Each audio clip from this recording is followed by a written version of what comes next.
इस टाइम पे कोई ट्रांसमिशन फेलियर नहीं आ रहा, कहीं कोई मैसेज नहीं आ रहा। ये गाड़ी क्रेन पे आई है हमारे पास। ऑलरेडी हम काफ़ी सारे इसमें जो मैकेट्रॉनिक चेंज कर चुके हैं, लेकिन उससे पहले मैं आपको दिखा रहा हूँ, क्योंकि ये किसी वर्कशॉप से ही कार आई है। आज हमारे पास कान ट्रांसमिशन पे ये गाड़ी आई है ऑडी A6 मैट्रिक्स। ये गाड़ी क्रेन पे आई है हमारे पास। कस्टमर का कहना है कि ये गाड़ी मूव तो करती है, चलती है, लेकिन चलने के बाद इसमें ट्रांसमिशन की लाइट आ जाती है, फिर ये गाड़ी डेड हो जाती है। चलो पहले हम इस गाड़ी को चला कर देखते हैं क्या फॉल्ट आता है इसके अंदर, और उसके बाद हम इसे डायग्नोस करेंगे। जैसे कि आप सबको पता है, ये आज ऑडी A6 मैट्रिक्स 2016 हमारी वर्कशॉप में आई है और इसके अंदर जो है ट्रांसमिशन का ही फेलियर है। और ट्रांसमिशन का फेलियर इसमें है कुछ किलोमीटर चलने के बाद। अभी देखो इसके क्लस्टर में कोई भी लाइट नहीं आ रही, इस टाइम पे कोई ट्रांसमिशन फेलियर नहीं आ रहा, कहीं कोई मैसेज नहीं आ रहा।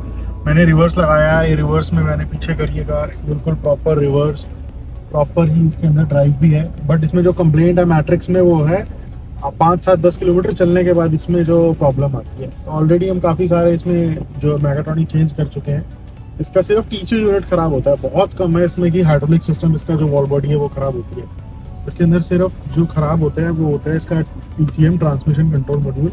ऑलरेडी हम 15-16 गाड़ियों का पिछले लास्ट ईयर में 2025 में कर चुके हैं।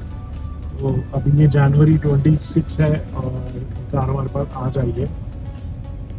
इसके अंदर ड्राइव में कोई दिक्कत नहीं, कोई जर्क नहीं। और इसकी खासियत यह है कि मैट्रिक्स का ये जो गियर है DL382, इसके अंदर इतना मतलब प्रिसाइज ट्रांसमिशन है, ये वाला DSG है, बट शिफ्टिंग बहुत ही प्यारी है और कोई जर्क नहीं आता। इवन ये कार 1.5 लाख चल जाए चाहे 2 लाख चल जाए, सिर्फ इसमें एक ही प्रॉब्लम आती है, इसका ट्रांसमिशन कंट्रोल मॉड्यूल काम छोड़ता है। हीट होने के बाद वो खराब होता है, हीट होने के बाद वो हैंग होता है। समटाइम्स गाड़ी के अंदर सारी लाइट्स फ्लैश हो जाएंगी वो जब शॉर्ट होगा एकदम से।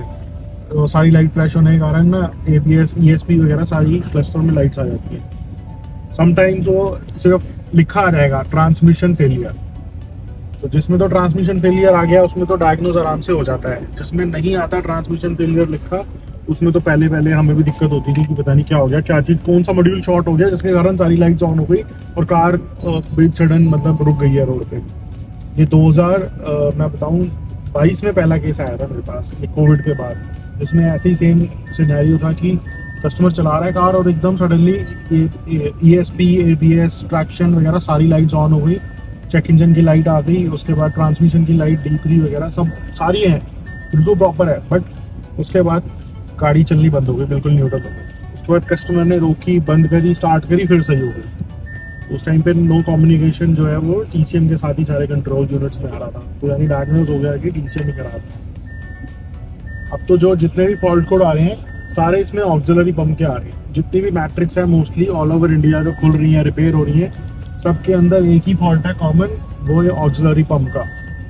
ऑक्सिलरी पंप का जो मोटर है इसकी, जो TCM डायरेक्ट ही उसको वोल्टेज देता है, 3 फेज मोटर इसमें लगा रखी है, DC to AC कन्वर्टेड, हम उसको रोटरी मोटर भी बोल सकते हैं, जो पंप को ऑपरेट कर रही है, हाइड्रोलिक पंप को इसके ऑपरेट कर रही है।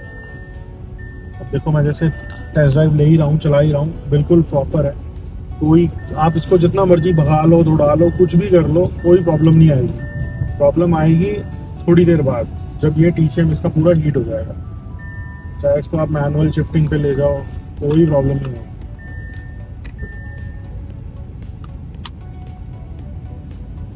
अभी मैं पैडल शिफ्ट कर रहा हूँ, देखो बिल्कुल अगर इसकी शिफ्टिंग ये आपकी मैनुअल आपको मीटर में दिखेगी। एक सेकेंड, मैनुअल शिफ्टिंग जो है अब दिखाता हूँ। ये मैनुअल 3 चल रही है, ये मैंने मैनुअल 4 पे डाल दी, मैनुअल 3 कर दी, मैनुअल 2 डाउन शिफ्ट मार दी, कोई दिक्कत नहीं, कोई जर्क नहीं कार में। शिफ्टिंग देखो, बट प्रॉब्लम जो है वो प्रॉब्लम आती है 10 to 15 किलोमीटर चलने के बाद। किसी कार में तो 30 किलोमीटर तक भी चल जाती है, कोई प्रॉब्लम नहीं आती। किसी कार में प्रॉब्लम है 5-7 किलोमीटर के बाद ये इशू आ जाता है। इस कार में जो है प्रॉब्लम वो आ जाती है 10 to 15 किलोमीटर के बाद। तो हमें ट्राई लेने की ज़रूरत नहीं है, क्योंकि ये किसी वर्कशॉप से ही कार आई है। उन्होंने ऑलरेडी 1-2 TCM चेंज करके भी कोशिश करी है, यूज़ उन्होंने कहीं से अरेंज करे थे मार्केट से, बट वो सक्सेस नहीं हो पाए हैं। 2 TCM वो इसके अंदर यूज़ लगा चुके हैं। तो गाइस हम इसके अंदर जो TCM लगाएंगे वो हमारा इंपोर्ट का है और नया है बिल्कुल, जो हम इसके अंदर अब TCM लगाएंगे। पार्ट नंबर इंटरचेंज होता है, चल जाता है, बट OC के है, OC के गियर बॉक्स भी बोलते हैं। कोड इसका है DL382, ऑडी OC के ट्रांसमिशन के नाम से मार्केट में फेमस है। 2015 से ये वाला जो मैट्रिक्स आई थी उसमें स्टार्ट हो गया था आना, और अभी तक राइट नाउ A4 और A6 जो आ रही है उसमें यही है, बट जनरेशन 2 कर दिया उसको, OC के गियर बॉक्स DL382। अब इसके अंदर हम जो लगाएंगे पार्ट नंबर में डिफरेंस होगा। अभी इसके अंदर जो पार्ट नंबर निकलेगा उससे डिफरेंस ही होगा, जो बाहर से हम मंगाते हैं उसमें पार्ट नंबर दूसरा आता है, बट वो कंपैटिबल होता है, लग पाता है, कोई प्रॉब्लम नहीं आती। और सेम एज यूजुअल जैसे हम DQ200 के अंदर वारंटी देते हैं कस्टमर को, इसके अंदर भी वही हम वारंटी देते हैं कस्टमर को। तो अभी तो इसको ट्रायल करने का ज़्यादा कोई फ़ायदा नहीं है, मैं तो सिर्फ इसलिए चला रहा था कि कहीं किसी कोई ट्रांसमिशन में जर्क वगैरह ना हो, जिस केस में हमें वॉल बॉडी चेंज करनी पड़े, क्योंकि वर्कशॉप से आई है ऑलरेडी 2-3 बार कार खुल चुकी है, तो उसके लिए थोड़ी मैं ट्राई ले रहा हूँ। अदरवाइज फॉल्ट तो हमें पता ही है, हमें डायग्नोस करने की अब ज़रूरत ही नहीं है। जिस भी भाई ने भेजी है वर्कशॉप वाले ने हमारे पास ये, उन्होंने ये बताया है कि इस TCM पे थोड़ी ज़्यादा चल रही है, बट जो कार का ओरिजिनल TCM था उसमें तो बिल्कुल कहते 4-5 किलोमीटर में ये डेड हो जाता है। बट अब ये जो TCM लगाया है गारंटी ये 15 से 20 किलोमीटर आराम से चल जाता है। इन्होंने, हाँ, कस्टमर ने इस कार के जो ऑनर हैं उन्होंने बाहर से इसकी ओरिजिनल पंप भी मंगवा दिया था। उनको लगा था कि ऑक्सिलरी पंप में फॉल्ट है, उन्होंने कस्टमर मैकेनिक को, वर्कशॉप वाले को ऑक्सिलरी पंप भी मंगवा के दे दिया था, बट उससे कोई फ़ायदा नहीं हुआ। कस्टमर की अपनी R&D थी, जितना कस्टमर उसने कहीं पढ़ा होगा कि भाई ऑक्सिलरी पंप की मोटर में प्रॉब्लम है, तो उसने बनवा के दिया होगा कस्टमर को, मैकेनिक को। ऐसा कोई इशू नहीं है।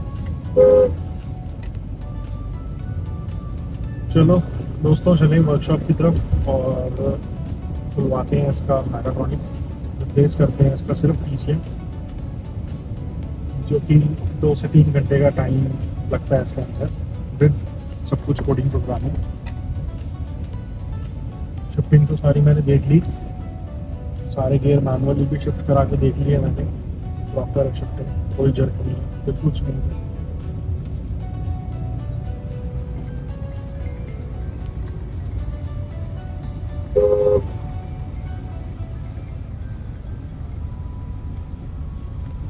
सीधा इसको लगाते हैं लिफ्ट पे, लिफ्ट पे इजी होता है इसका मैकाट्रॉनिक TCM खोलना।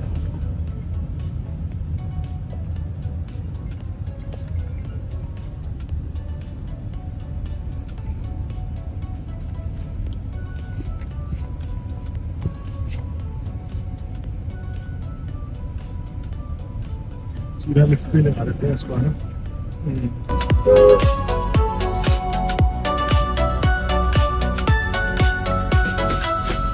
टेस्ट ड्राइव के बाद अब हमारी ये गाड़ी लगने जा रही है लिफ्ट पे। फाइनली अब हमारी गाड़ी लिफ्ट पे लग चुकी है, अब इसका काम होना शुरू हो जाएगा। अभी हम इसका मैकाट्रॉनिक खोलने जा रहे हैं, और ये हमारे लबीपा जी हैं जो मैकाट्रॉनिक खोल रहे हैं, और ये हमारा मैकाट्रॉनिक खुल चुका है। इसके बाद ये हमारे ट्रांसमिशन टेबल पे जाएगा काम होने के लिए। लेकिन उससे पहले मैं आपको दिखा रहा हूँ, नए लोगों को पता नहीं होता कि मैकाट्रॉनिक लगा कहाँ होता है। ये फाइनली उसकी जगह है जहाँ से मैकाट्रॉनिक खुल चुका है हमारा, और आगे का काम नेक्स्ट पार्ट में देखने को मिलेगा। तब तक के लिए बनी रहिए कार ट्रांसमिशन के साथ।